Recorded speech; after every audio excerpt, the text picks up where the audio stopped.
আসসালামু আলাইকুম রহমতুল্লাহি ওয়া বারাকাতুহু।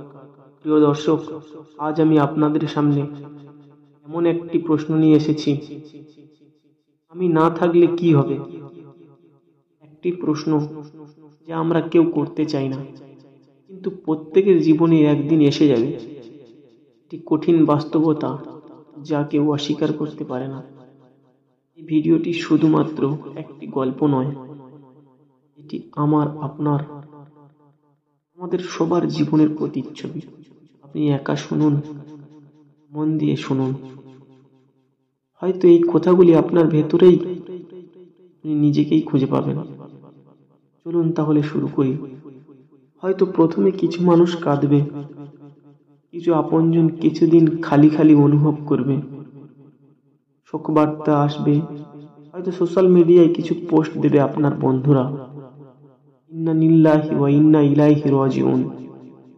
তবে কিছুদিন পর আমার ব্যবহৃত ফোনটা হয়তো অন্য কেউ ব্যবহার করবে, আমার বিছানাটা আবার গুছিয়ে নেওয়া হবে, আমার জামা কাপড়, আমার জুতো হয়তো কেউ নিয়ে নেবে অথবা ফেলেই দেবে।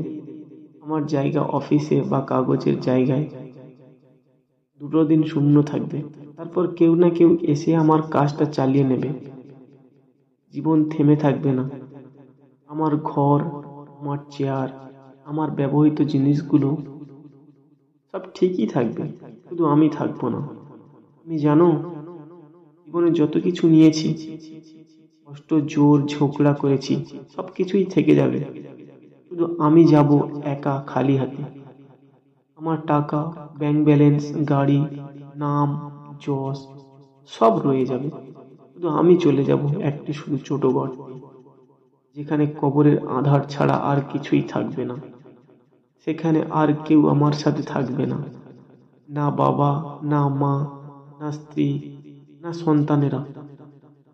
সাথে থাকবে শুধু আমার আমল। তাই তো আজ নিজেকেই প্রশ্ন করি, আমি যা করছি সেটা কি আমার কবরকে আলো দেবে? আমার কথা, কাজ, ব্যবহার কি এমন যেটা মৃত্যুর পরেও মানুষ মনে রাখবে?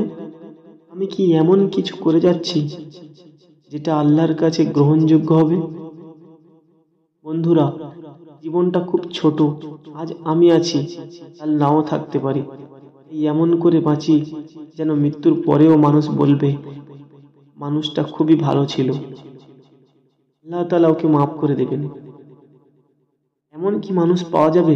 কিছু অত্যন্ত সত্য কথা, মৃত্যু কখন আসবে কেউ জানি না। দুনিয়ার সবকিছু আজ আছে, কাল নেই। তুমি কত মানুষকে হারিয়েছো, একদিন মানুষ তোমাকেও হারাবে। আজ থেকেই ঠিক করো, আমি কাউকে কষ্ট দেব না, আমি মাফ করে দেব, যেন আমাকেও আল্লাহ তাআলা মাফ করে দেন। আমি সত্যের পথে থাকব, আল্লাহ তাআলা সন্তুষ্টির জন্য কাজ করব। আজ আমি আছি, কিন্তু একদিন আমি থাকবো না। আমি চাই আমার দোয়া, আমার ভালোবাসা, আমার কথাগুলো মানুষের মনে থেকে যাক। তাই আমরা চলে যাওয়ার আগেও, তাই আমরা চলে যাওয়ার পরেও কেউ বলুক এই মানুষটা আমাকে বদলে দিয়েছে।